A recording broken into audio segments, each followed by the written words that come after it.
Shalom, shalom, queridos hermanos. Qué bueno estar una vez más reunidos en La Raíz, los estudios mesiánicos con Pablo Modernel, si es que me estás mirando en mi canal de YouTube, y si no, nos estarás mirando por Apocalipsis Network. Capaz que sos de esa multitudinaria audiencia de Apocalipsis Network que el representante de Apocalipsis Network, el programador para toda América Latina y América, Esteban Morales, está ahí del otro lado en los controles. ¿Cómo andás, Esteban? Una alegría estar una vez más juntos para este estudio que estamos haciendo sobre este tema tan actual que es lamentable, el conflicto entre Israel y Palestina, pero bueno, necesario también de abordar en manera especial en La Raíz, un canal mesiánico que no podía quedar por fuera de esto. Un saludo grande para toda la teleaudiencia entonces, y bueno, gracias a Dios tuvo muy linda repercusión en el canal este nuevo estudio que iniciamos la clase pasada. Hoy vamos a avanzar desde la arista histórico-cultural, que era la que empezamos a abordar la clase pasada, y bueno, y según también me dijo Esteban, gustó mucho cuando se pasó el programa al aire por Apocalipsis Network, porque como digo, es un tema que interesa, ¿verdad? Que está en el tapete, como decimos aquí en Uruguay. La semana pasada habíamos comenzado con aquel estudio histórico y habíamos terminado aproximadamente en el año 300 después de Cristo, cuando dijimos que una vez convertido Constantino, el emperador Constantino, al cristianismo, ya no solamente va a haber en Medio Oriente una presencia de judíos, la mayoría de los cuales se habían ido debido a la diáspora y se asentaron en todos los lugares alrededor de Israel del mundo antiguo conocido, la diáspora que provocó el ataque del Imperio Romano a través del general Tito en manera especial, y luego, que luego fue emperador, y luego otros emperadores como por ejemplo Adriano hacia el 135 después de Cristo. Pero bueno, el Imperio Romano va a experimentar un emperador nefasto que se llamó Diocleciano, con el cual los cristianos estuvieron a punto de extinguirse, y gracias a Dios después va a llegar Constantino, que se convierte al cristianismo, y a partir de ese momento, a través de la madre de Constantino, Santa Helena, comienza un interés por visitar Tierra Santa. Entonces no vamos a tener en Tierra Santa o Israel, mal llamada Palestina ya en ese momento, nombre que Adriano le dio en el 135, como vimos la clase pasada, vamos a tener ahí entonces presencia judía de algunos poquitos judíos que habían quedado, de los que no se habían ido con el ataque del Imperio Romano. Vamos a tener presencia de otras ciudadanías, de otros pueblos, por supuesto una presencia árabe también, en manera especial beduinos, pero a partir del 300 después de Cristo, los cristianos empiezan a ponerle el ojo a Tierra Santa, porque era un lugar donde nuestro Señor había vivido, había caminado, había puesto los pies en la tierra, y allí estaban esos lugares ya hacia los cuales había peregrinaciones, lugares en los cuales se creía que el Señor Jesús había estado, donde Él había muerto, resucitado, ascendido, sido enterrado antes de resucitar, etcétera, etcétera, etcétera. Pero en el año 600 va a aparecer un personaje que habíamos visto, Mahoma. Después de Mahoma va a haber muchas personas que se empiezan a convertir al Islam rápidamente, de modo tal que, como Mahoma consideraba que Jerusalén también era una ciudad santa, porque él dijo que en el monte del templo, donde estaba el templo de Salomón, que había sido destruido y que, como vimos, probablemente Adriano erigió un templo en honor a Júpiter, que también fue destruido más tarde. En ese lugar, Mahoma dice que donde estuvo el templo de Salomón, no fue que Salomón lo levantó porque ahí fue donde estaba la roca madre, donde Abraham el patriarca de la fe, había estado a punto de sacrificar a su hijo Isaac, como lo dice la Biblia, hacia el año 2000 a.C., sino que Mahoma cambia la historia y dice, ahí Abraham estuvo a punto de sacrificar a Isaac. Y además después la leyenda reclama que Mahoma ascendió en ese lugar al cielo. Entonces Jerusalén se vuelve una ciudad santa para los musulmanes, la tercera ciudad más santa para el Islam, después de la Meca y Medina en Arabia Saudita. Entonces, una vez muerto Mahoma, los sucesores de Mahoma y ese crecimiento notable que tuvo a nivel de popularidad el Islam, comienzan a interesarse también por Tierra Santa. Entonces, no solamente vamos a tener judíos, árabes beduinos, de otras nacionalidades también, más los cristianos que empiezan a interesarse por Tierra Santa hacia el 300 después de Cristo, sino que ahora hacia el 600, 700 después de Cristo, los musulmanes empiezan a interesarse por Tierra Santa. Y siendo ellos una religión que es de corte, digamos, bastante agresivo y de imponerse, evidentemente al ser Jerusalén, una ciudad santa para el Islam, ellos empiezan también a marcar presencia fuerte en ese lugar. Y por supuesto los musulmanes en ese momento eran árabes. Recordemos que hoy día hay naciones como Irán y Turquía, que lo dijimos la clase pasada, que son musulmanas en cuanto a su religión, pero no son árabes en cuanto a su etnia. No se habla tampoco el idioma árabe ni en Irán ni en Turquía. Son naciones musulmanas, pero no árabes. Pero en aquel momento, en el primer momento, todas las naciones que empezaron a abrazar el mensaje de Mahoma eran árabes. Después esto se extendió. Entonces, hacia el año 600 comienza ya un interés de los musulmanes y una marcada presencia musulmana en la mal llamada Palestina, que debía de llamarse Judea o Samaria o sencillamente Israel. No había nada que se le pareciera a un pueblo palestino en ese momento, solamente había personas de diferentes etnias habitando en ese lugar. Después van a venir los califatos, es decir, de la mano del Islam empiezan a venir los califatos, los califas, que son como reyes, monarcas, emperadores que gobiernan y quieren estar ahí y marcar presencia en este lugar, Jerusalén, sagrado para el Islam y todo Tierra Santa en general. Luego va a venir el Imperio Selyúcida desde Turquía, después van a venir los cruzados católicos hacia el año 1000 después de Cristo. La Iglesia Católica empieza a decir, bueno, no es posible que nosotros solamente tengamos alguna presencia vaga en esos lugares y que haya peregrinaciones de cristianos a esos lugares, sino que nosotros como Iglesia Católica, como cristianismo en el mundo, tenemos que tomar control de la ciudad de Jerusalén. Y aproximadamente por un periodo de unos 200 años van a suceder 9 cruzadas de mano de la Iglesia Católica. La Iglesia Católica va a ganar 3 aproximadamente de las 9 cruzadas, la mayoría las pierde en manos de los musulmanes. La primera la gana, por ejemplo, y por un periodo de aproximadamente 100 años Jerusalén estuvo bajo dominio cristiano, en el año 1000 después de Cristo. Después los musulmanes ganan la pulseada. Después en alguna otra cruzada los católicos vuelven a ganar. Después vuelven a ganar los musulmanes.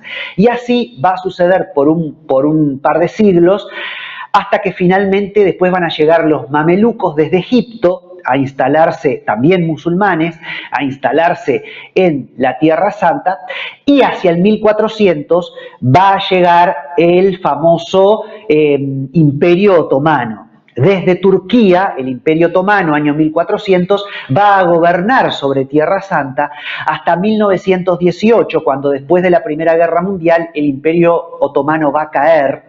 Y vamos a ver qué va a pasar en el siglo XX con Tierra Santa. Pero entonces tenemos, evidentemente, a través del Imperio Musulmán, una presencia muy marcada de musulmanes en Tierra Santa, pero el Imperio Otomano, de corte religioso musulmán, permitía que los cristianos y los judíos vivieran en Tierra Santa. Sí debían ser humillados, porque esto ya lo puedo adelantar, dijimos que vamos a tocar también la arista religiosa del tema y del conflicto. De acuerdo al Islam, tú podés ser cristiano o musulmán, cristiano o judío, y se te puede dejar vivir, pero vas a ser humillado. Va a haber todo tipo de humillaciones que los musulmanes van a hacerte.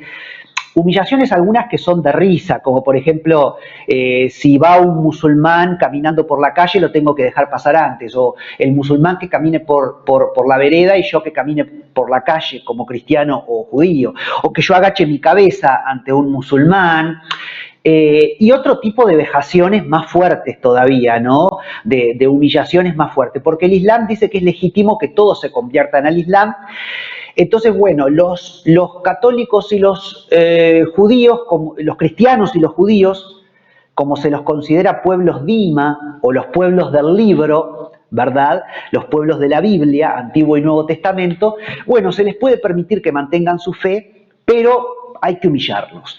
Entonces el Imperio Otomano dejó que durante aproximadamente los del 1400 al 1900, durante 5 siglos, que estuvo la égida del Imperio musulmán y del Imperio Otomano, perdón, a través de la religión musulmana o el Islam sobre Tierra Santa, ellos dejaron que hubiera judíos y cristianos en una minoría y siendo humillados, además teniendo que pagar impuestos, que es otra forma de humillación, pero bueno, ahí había judíos, había cristianos y evidentemente había mucho árabe y mucho árabe musulmán.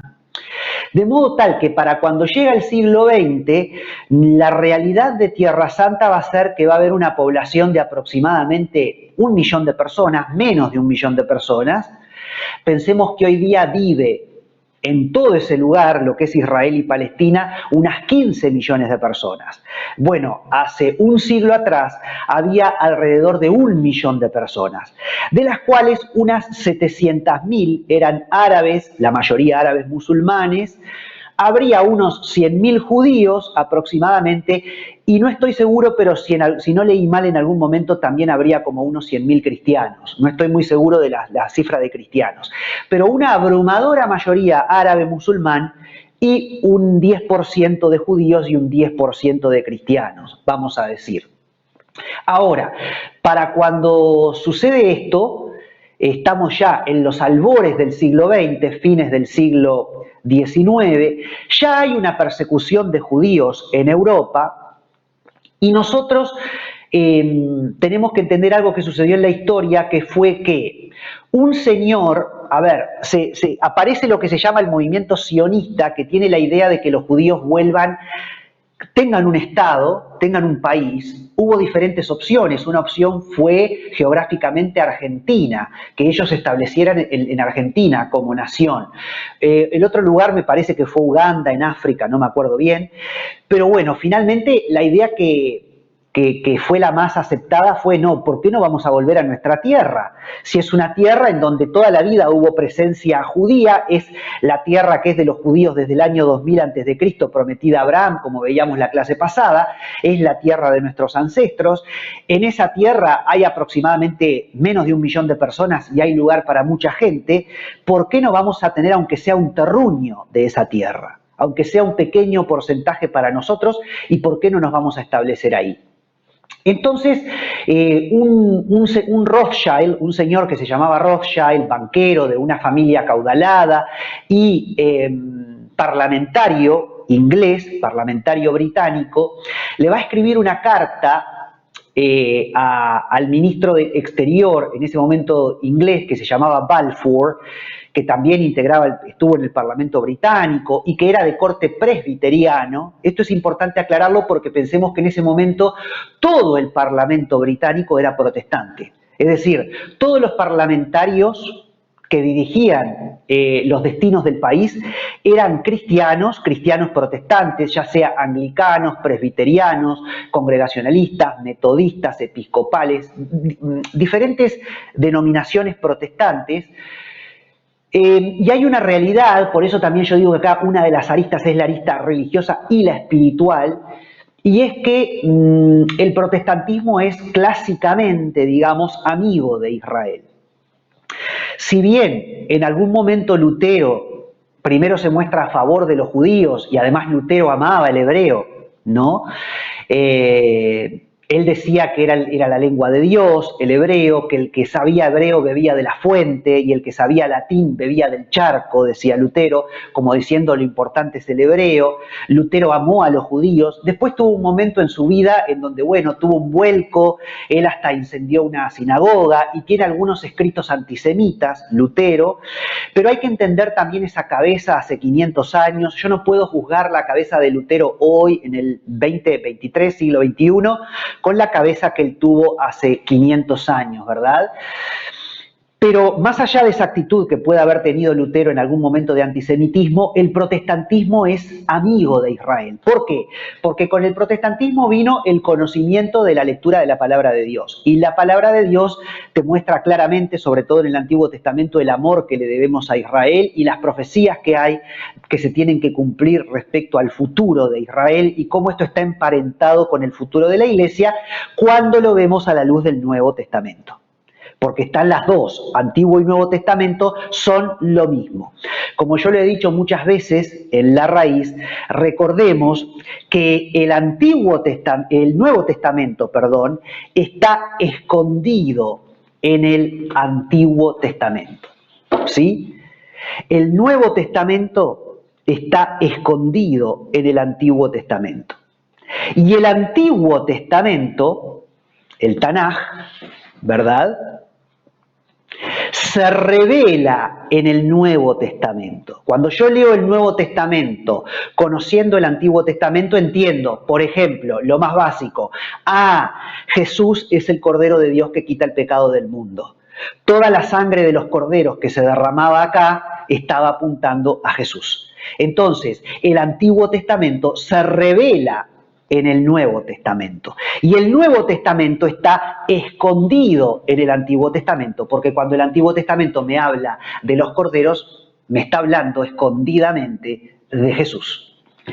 Entonces, los protestantes que tenían esto muy claro, porque con la invención de la imprenta viene la lectura de la palabra y el conocimiento profundo de la palabra que hasta ese momento estaba remitido a algunos monjes, porque eran los lugares donde habían manuscritos de la Biblia y bibliotecas en los monasterios y algunos pocos sacerdotes. Ahora el conocimiento de la palabra con la imprenta de Gutenberg, etcétera, etcétera, etcétera, se abrió. Entonces, la Iglesia protestante es una hija de la Ilustración, de alguna manera, y al tener conocimiento de la palabra, viene el parentesco con Israel y la conexión entre la Iglesia e Israel, cosa que se había perdido un poquito históricamente, ¿no?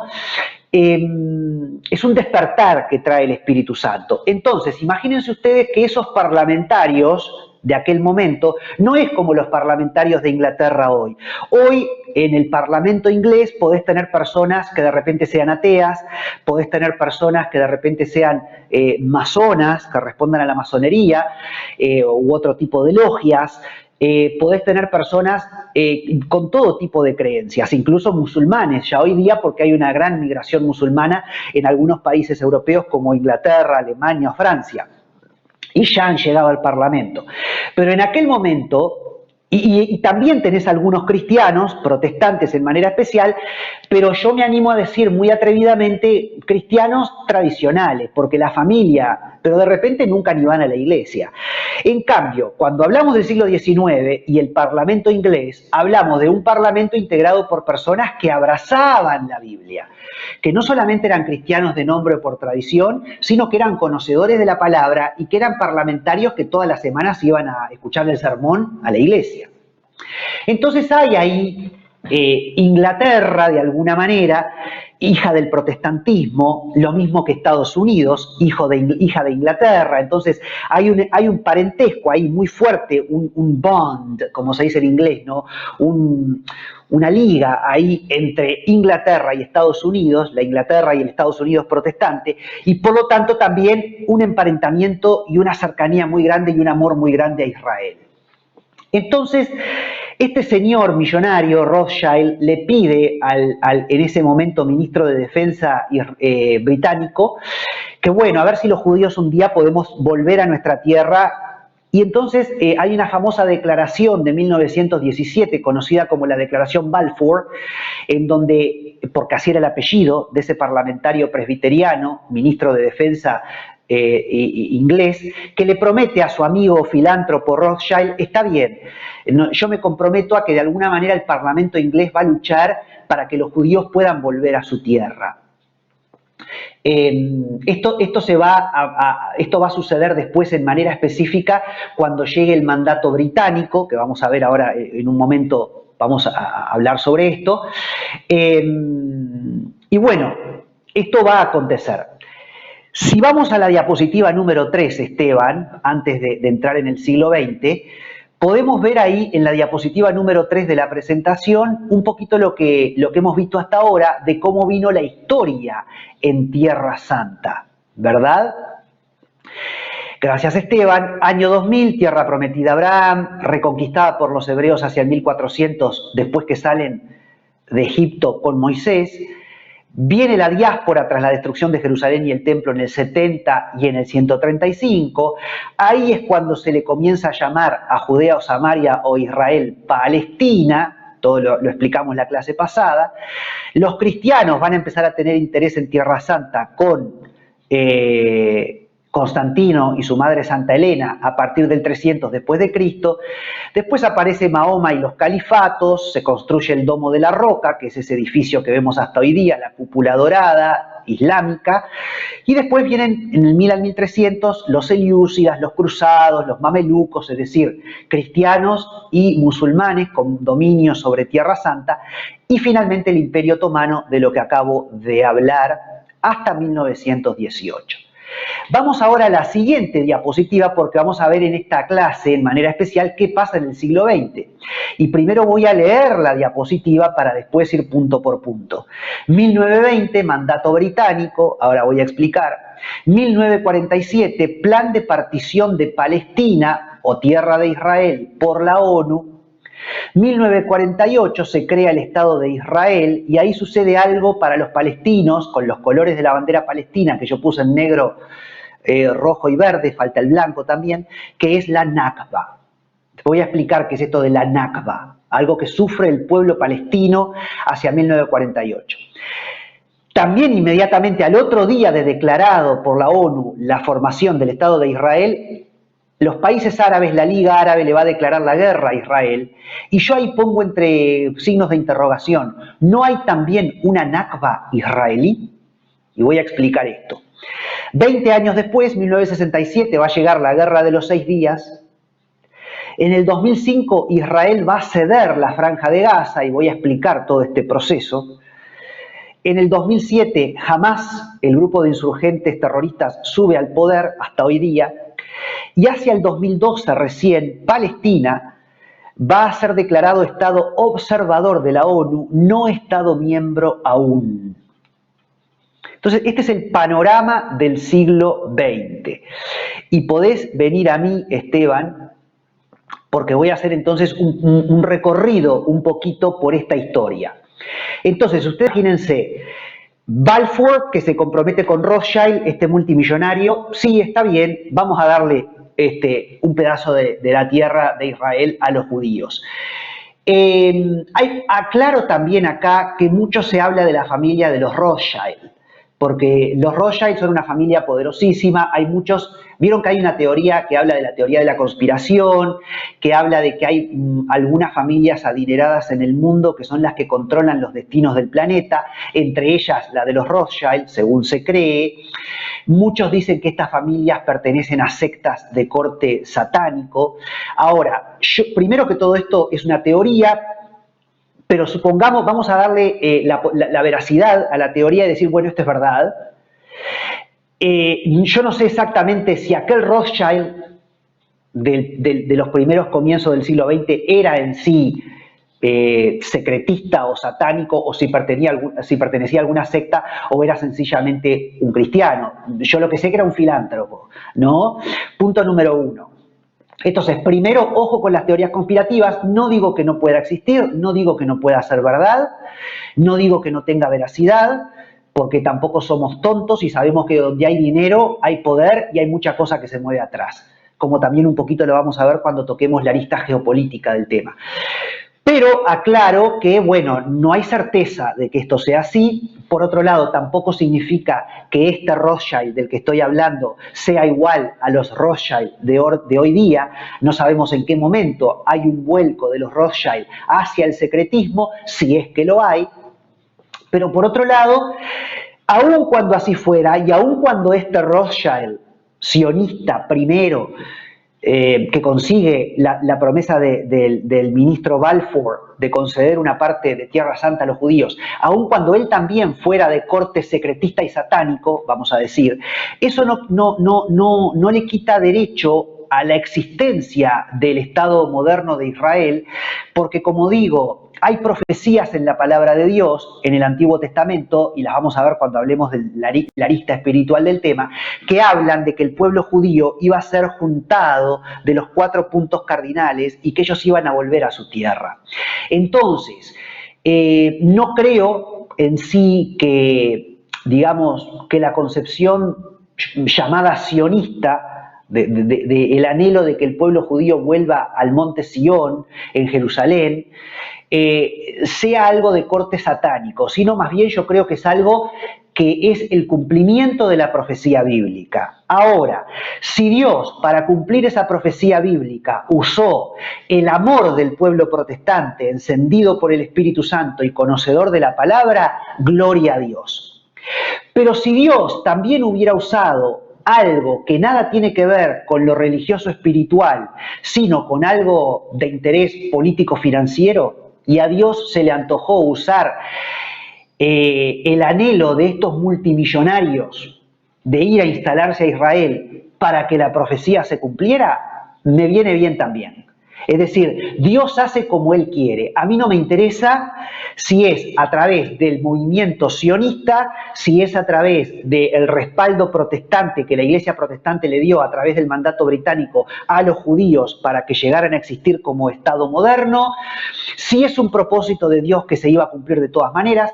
Dios iba a cumplir ese propósito, pero de alguna manera, a través de algún canal o a través de varios canales, el Señor lo va a cumplir. Entonces nosotros tenemos que ser sabios y discernir.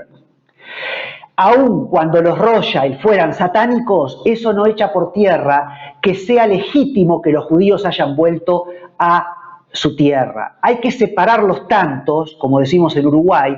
Una cosa es una cosa y otra cosa es otra cosa. Digo esto porque ya sé que solamente con mencionar el nombre Rothschild hay muchas antenas que se prenden y hay muchas luces rojas que se prenden. Y no digo que esté mal que prendas tus antenas, pero discernamos, sepamos decir, bueno, hay que entresacar lo precioso de lo vil, como nos enseña también la profecía en el Antiguo Testamento. Entonces, bueno, todo tiene su porqué.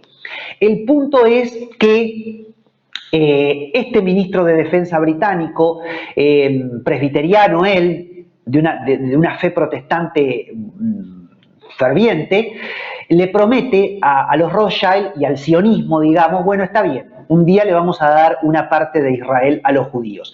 Siempre y cuando, dice la declaración Balfour de 1917, siempre y cuando los judíos se establezcan en ese lugar, pero permitan que sigan existiendo en Tierra Santa cristianos, musulmanes y otro tipo de confesiones religiosas y otro tipo de creencias, y que no haya problemas, digamos, de enfrentamientos violentos. Bueno, muy bien. Los judíos aceptan, chochos de la vida, evidentemente. Después de la Primera Guerra Mundial, cuando cae el Imperio Otomano, que era el que hasta ese momento tenía la hegemonía en Tierra Santa, se reparten entre las potencias vencedoras, por ejemplo Inglaterra y Francia, se reparten el Medio Oriente. De modo tal que países como Siria y el Líbano le tocan a Francia y quedan bajo regencia francesa, por eso en el Líbano se habla francés, o se hablaba durante mucho tiempo, mientras que Tierra Santa queda bajo regencia británica. Yo también creo que eso es diseño de Dios y designio de Dios, porque no es lo mismo una Francia católica con una égida sobre Tierra Santa que una Inglaterra protestante con una égida sobre Tierra Santa. Por esa cercanía tan grande, digo yo, que tiene el protestantismo sobre Israel y con Israel. Por eso digo que a mí no me interesa si por intereses políticos a Inglaterra le tocó Tierra Santa y a los franceses le tocó Siria y el Líbano. No me importa cómo se repartieron la tierra, no me importa si echaron suertes para decir yo me quedo con Tierra Santa y vos te quedás con Siria y el Líbano. No me interesa, porque yo sé que atrás de todo eso está Dios. Y yo sé que hay un designio divino y que a través de todo eso humano se termina cumpliendo la profecía bíblica. Y eso es lo glorioso. Y eso es lo que nosotros tenemos que discernir y ver como cristianos, como gente que está encendida por la palabra de Dios y que estamos llenos del Espíritu Santo. Entonces, no desacreditar lo humano, no desacreditar lo político, porque a través de lo humano y lo político Dios cumple su propósito.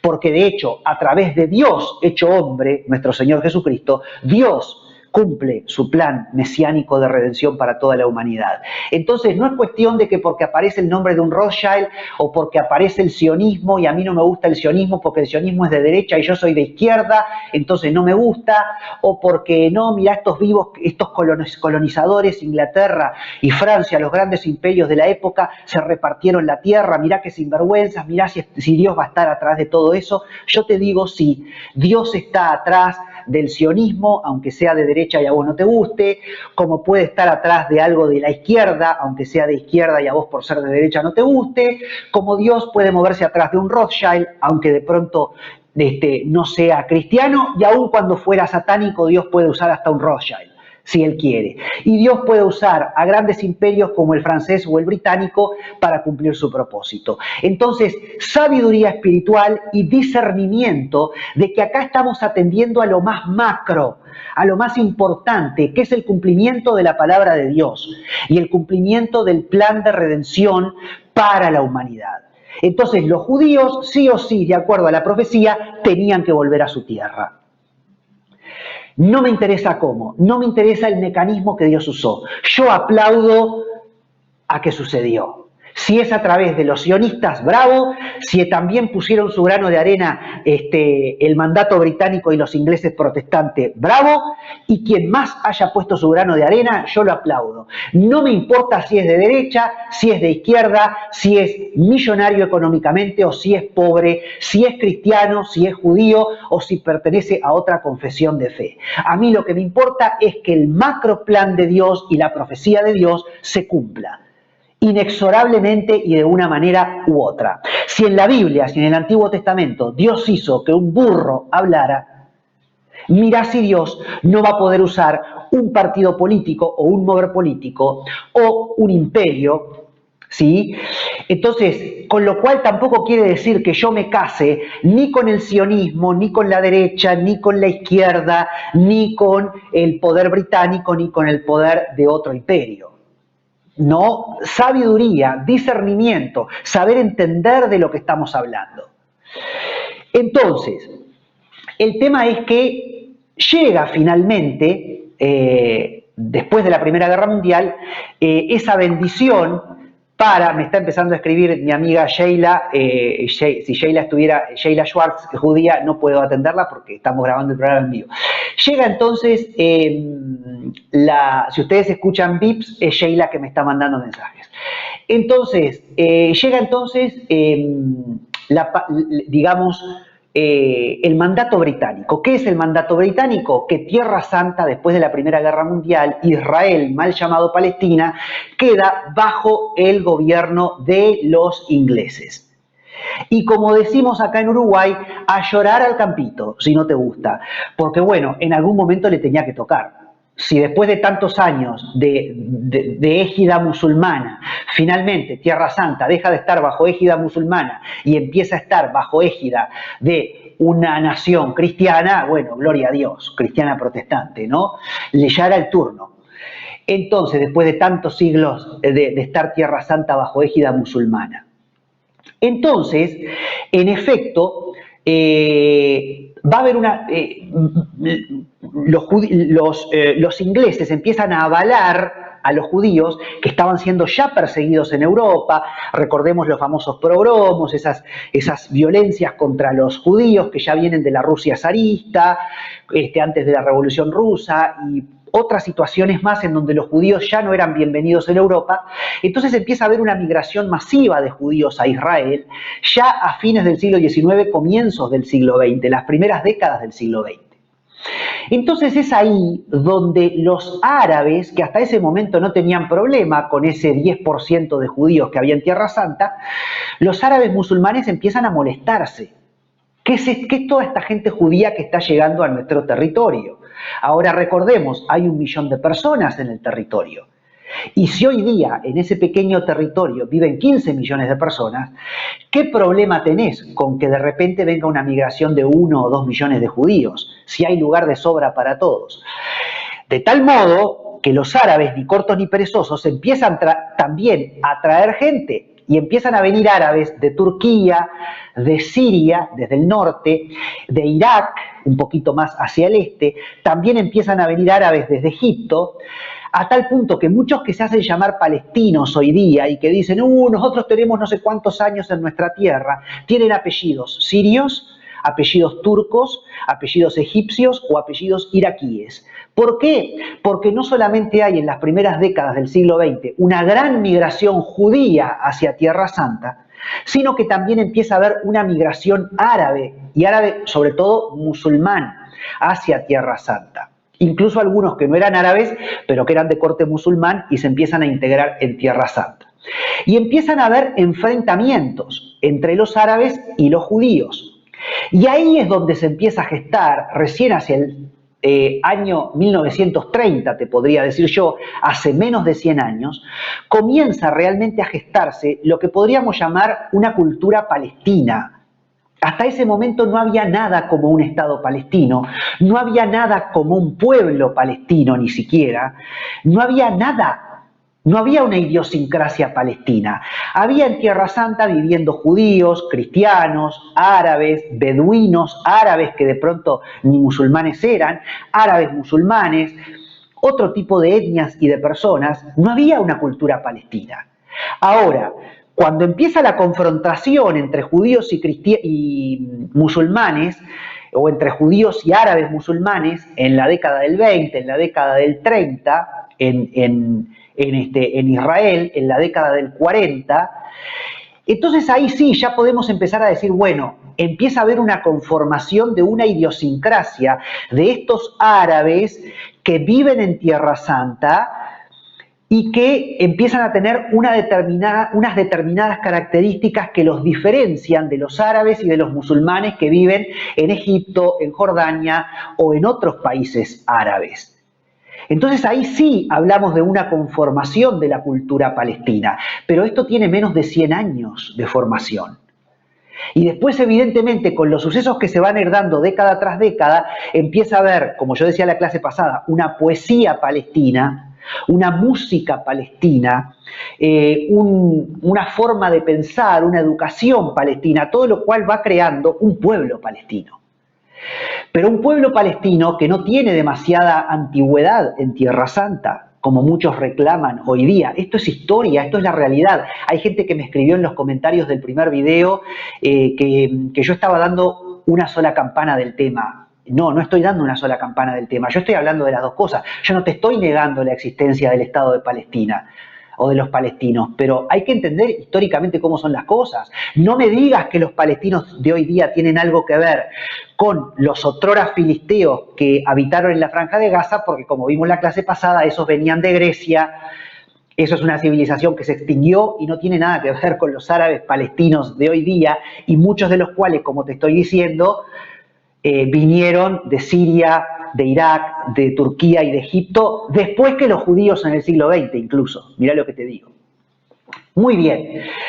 Va a llegar así, en este estado de situación, el famoso, un armisticio primero le ofrecen a los palestinos, a estos árabes que vivían en Israel, bueno, ¿qué les parece si ustedes se quedan con el 80% del territorio y le damos a los judíos el 20% del territorio?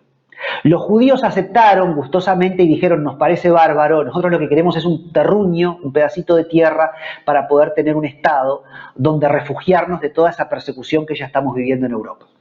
Pero los palestinos o los árabes que vivían en Israel dijeron, no, nosotros no queremos esa solución. Siguen las peleas entre unos y otros, judíos y musulmanes, y árabes musulmanes, pasa el tiempo, viene un armisticio, se divide medio que la tierra en dos, y en un momento el mandato británico dice chau, chau, adiós. Por eso hay una visión también hoy día que los británicos le soltaron la mano a los judíos.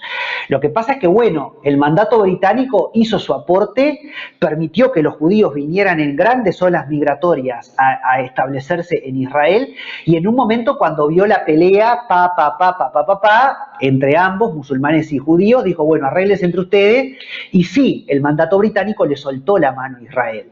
Pero no podemos ser desagradecidos, los judíos no pueden ser desagradecidos con el mandato británico, que fue el que, a través de la fe protestante y de la fe cristiana, tuvo mucho que ver en la fundación del Estado moderno de Israel, que va a llegar en el año 1948. Llega lo que se llama, a través de la ONU, el Plan de Partición de Palestina, entendiendo por Palestina toda la tierra de Israel, mal llamada Palestina, pero se le llama así, Plan de Partición de Palestina de la ONU de 1948 o 1947, que se efectiviza en noviembre de 1947 y luego en mayo de 1948, en donde un 50 y pico % del territorio queda a manos de los judíos y un 45 y pico a manos de los palestinos. Entonces, va a haber una votación en 1948 en la ONU que declara que en efecto necesitaban 2/3 de los votos para declararse la creación del Estado moderno de Israel. Hoy día la ONU tiene aproximadamente 193 naciones que la integran. Estoy buscando el dato, acá lo encontré. 193 naciones que integran la ONU hoy día. En aquel momento, 1948, la ONU, que era un organismo que no tenía mucho de haber nacido, estaba integrada por casi 60 naciones, 56, 57 naciones. Israel, para existir como Estado, necesitaba legalmente 2/3 de los votos de la ONU. Y bueno, ahí hay unos tejes y manejes, sobre todo de Estados Unidos, como yo digo, la Estados Unidos protestante, hija de la Inglaterra protestante, ¿verdad? Que lucha para que algunos diplomáticos que no estaban seguros de si darle el sí o el no a Israel se lo den.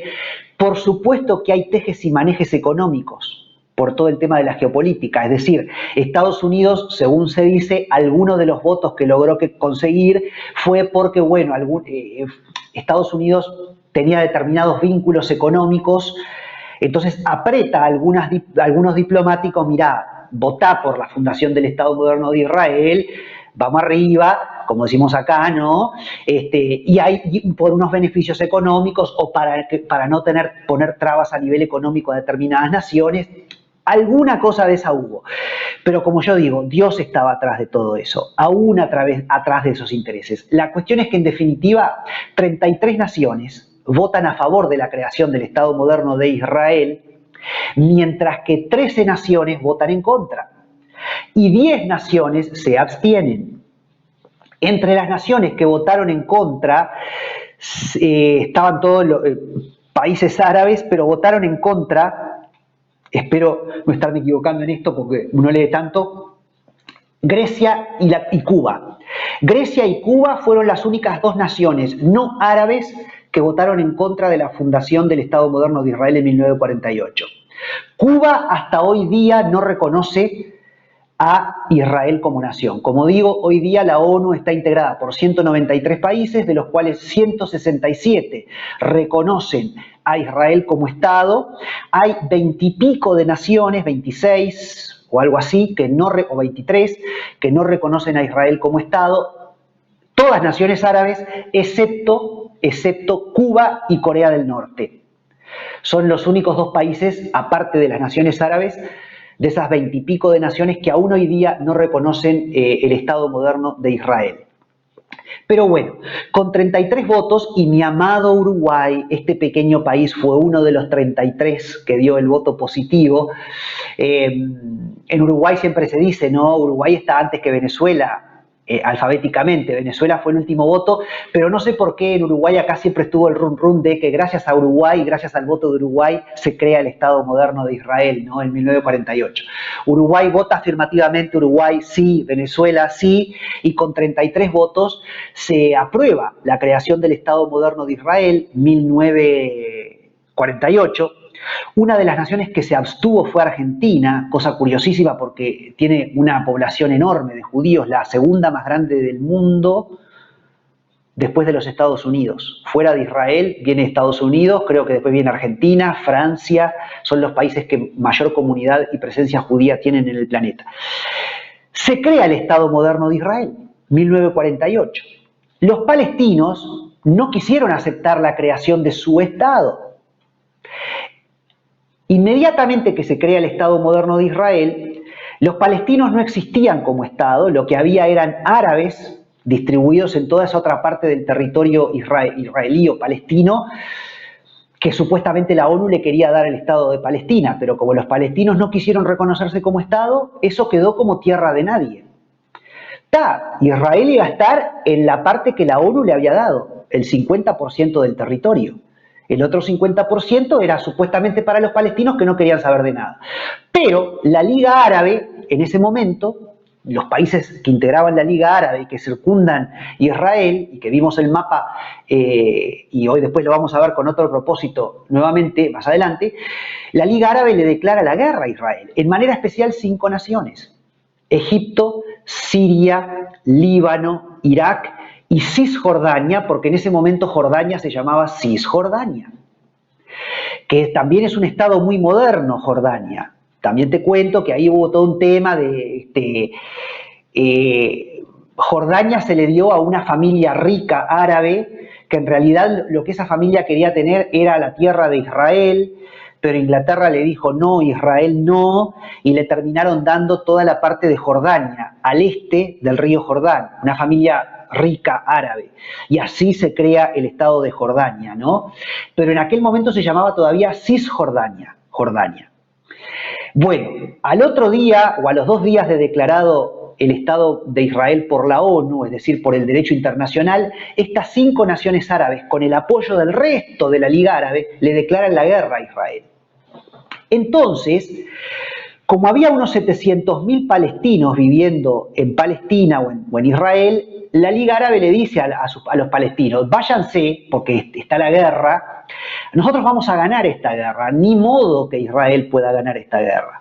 Váyanse, que cuando nosotros ganemos, ustedes van a volver. Entonces, la inmensa mayoría de los palestinos que se van en 1948 de la tierra de Israel fue porque ellos tuvieron el apoyo de las naciones árabes y la promesa de decir, cuando nosotros los árabes ganemos esta guerra, ustedes vuelven. Hubo aproximadamente 100.000 palestinos, quizá un poco más, que sí se fueron forzados por Israel, que Israel echó, porque evidentemente cuando al otro día de declarado el Estado moderno de Israel, la Liga Árabe, un mar de naciones árabes, se le vienen contra Israel y le declara la guerra, Israel se pone duro también. Y obviamente que Israel echa a palestinos, más de 100.000 palestinos de su tierra. Pero la inmensa mayoría de los palestinos, 500.000 de palestinos, 600 o 700.000 palestinos, se fueron de motu propio. Porque dijeron, cuando los árabes ganen la guerra, nosotros volvemos a Palestina, a nuestra tierra. El tema es que, contra todo pronóstico, Israel ganó la guerra de la independencia de 1948. Entonces, los palestinos, esos 700.000 palestinos que se habían ido de Tierra Santa, no pudieron volver, porque Israel había ganado la guerra. Y eso es lo que los palestinos llaman hasta hoy día la Nakba. Ustedes van a escuchar hablar hoy día que se habla de este tema, de la famosa Nakba. Es un término en árabe que habla del dolor del pueblo palestino, de la nostalgia, del sufrimiento por haber sido echados de su tierra. Y es verdad, unos 700.000 palestinos hacia 1948 sufrieron una Nakba. La inmensa mayoría de motu propio, porque se les prometió por los árabes que ellos iban a volver a ese lugar. Muchos otros echados fuera por los judíos. ¿Sí? En efecto, hasta hoy día los hijos y los nietos de aquellos palestinos que se fueron en el 48 reclaman volver a Israel, y Israel de ninguna manera va a aceptar que esa gente vuelva. Israel acepta dar una compensación económica incluso, pero según el derecho internacional, creo que la calidad de refugiado de guerra es durante 10 años y después se pierde. Entonces, después llega un momento en donde vos no sos más refugiado de guerra, mucho menos tus hijos o tus nietos. Entonces, a ver, así se han formado las naciones y los países a lo largo de todo el planeta, a lo largo de toda la historia. Si vamos a estar devolviendo la tierra a los que la reclamaron en su momento, sería una locura. Pero por otro lado, como yo mostraba en la diapositiva, yo me pregunto, hay una Nakba palestina, 700.000 palestinos que son echados de Tierra Santa y se tienen que ir en 1948, porque los árabes le declaran la guerra a Israel, al otro día de haber sido declarado Israel Estado por las Naciones Unidas. Pero yo me pregunto, ¿no hay también una Nakba judía?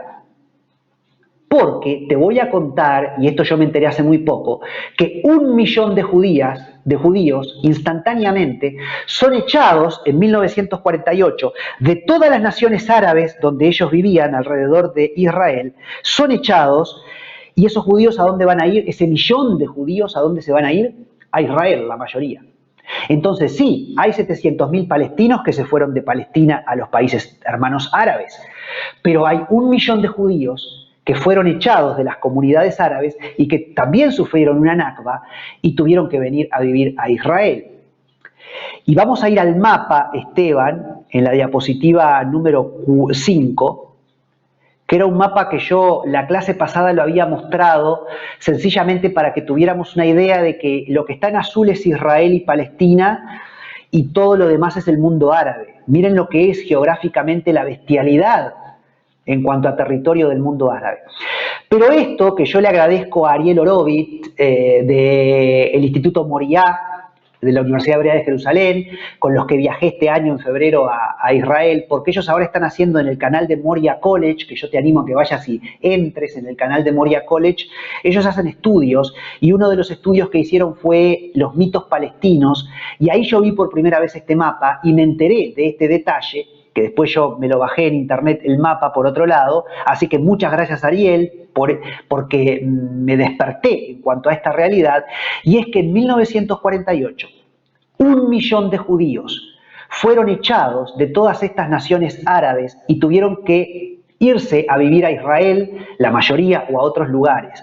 Porque cuando Israel gana la guerra, evidentemente los árabes de la bronca echaron a todos estos judíos y comunidades judías de sus países. Pero miren la enormidad.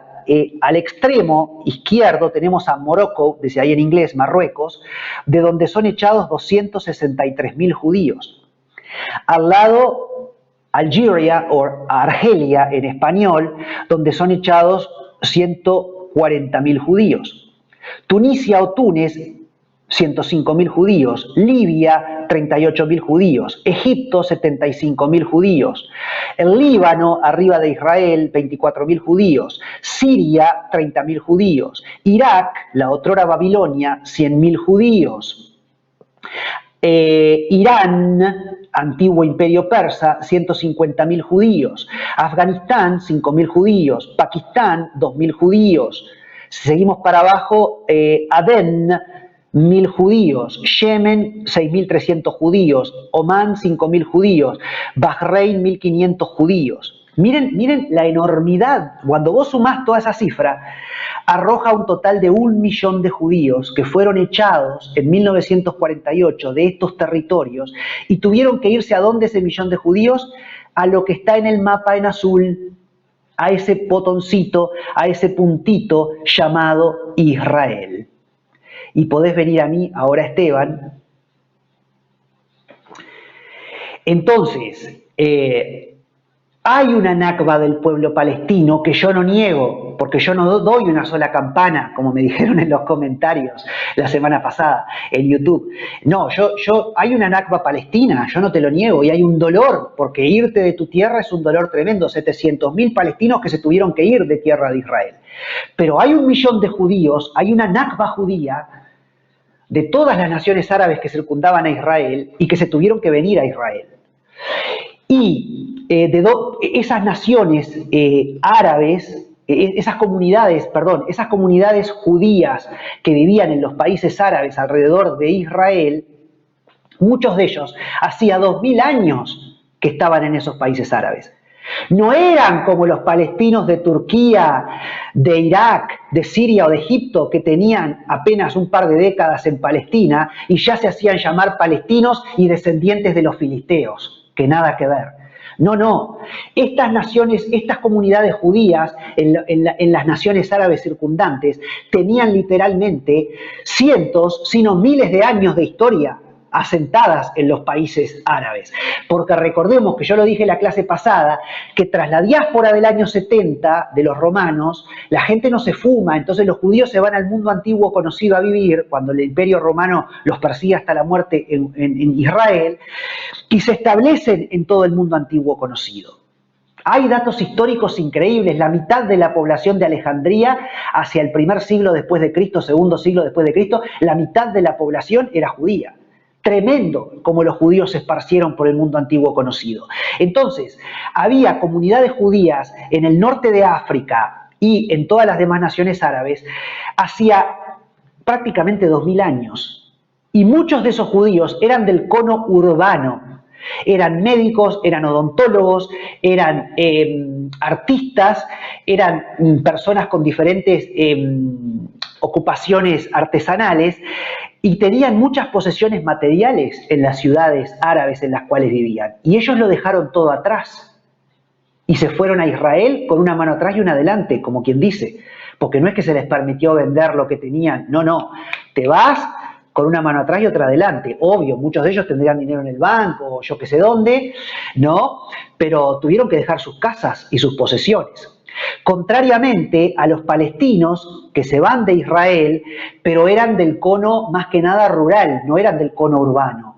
Y vivían en lugares rurales que no era que tampoco fueran granjas súper trabajadas, eran más bien tierras desérticas. Sí, nadie niega igual el dolor del destierro, pero económicamente perdieron mucho más el millón de judíos de todo el mundo árabe circundante que se tuvo que ir a Israel que los 700.000 palestinos del cono rural, mayoritariamente, que se tuvieron que ir a los países árabes. Entonces hay como una compensación. Pero vos hoy día no escuchás en ningún lugar que alguien de ese millón de descendientes judíos esté reclamando a los países árabes nosotros sufrimos una Nakba y queremos volvernos a los países árabes de donde arrancaron nuestras comunidades y que nos devuelvan nuestras casas y que nos devuelvan las posesiones que dejamos atrás. Sin embargo, los palestinos siempre están en una postura de víctimas y hasta hoy día reclaman que Israel les dé las posesiones que ellos dejaron cuando en 1948, porque ellos le declaran la guerra a Israel, Israel los echa. En el peor de los casos, porque en el mejor de los casos ellos se fueron, la inmensa mayoría, porque ellos quisieron, porque los árabes le dijeron, váyanse que no va a haber problema. Entonces, la historia hay que contarla completa, la historia hay que contarla de los dos lados tal y como es. Y yo me pregunto por qué solamente escuchamos el cuento de las víctimas palestinas y no escuchamos el cuento de las víctimas judías. Porque esto es de los dos lados, una de cal y una de arena, como dice el dicho en español. Y de esa manera vamos a tener, y lamentablemente se nos fue otra hora más, así que esto va a ir, ya veo que va a llevar 4 sesiones por lo menos, pero esto hay que irlo explicando paso a paso para que la gente pueda ir entendiendo cómo se fueron dando los sucesos. Y de esta manera, Israel, fíjate que venciendo en esa guerra, va a quedar con su territorio y bueno, y así van a pasar 20 años más hasta que en 1967 va a llegar una guerra donde nuevamente 3 naciones, Egipto al sur, Jordania al este y Siria al norte, le van a declarar de vuelta la guerra a Israel 20 años después, pero de esa guerra, que es la famosa guerra de los 6 días, Israel va a salir victorioso contra todos los pronósticos y de una manera milagrosa. Hay muchas leyendas atrás o mitos de cómo Israel ganó además esa guerra, e Israel va a triplicar su territorio. Pero esa es harina de otro costal y vamos a empezar la clase que viene hablando entonces de la guerra de los 6 días. Les mando un abrazo enorme, nos vemos la semana que viene. Gracias Esteban y bueno, seguimos conectados. El Señor los bendiga.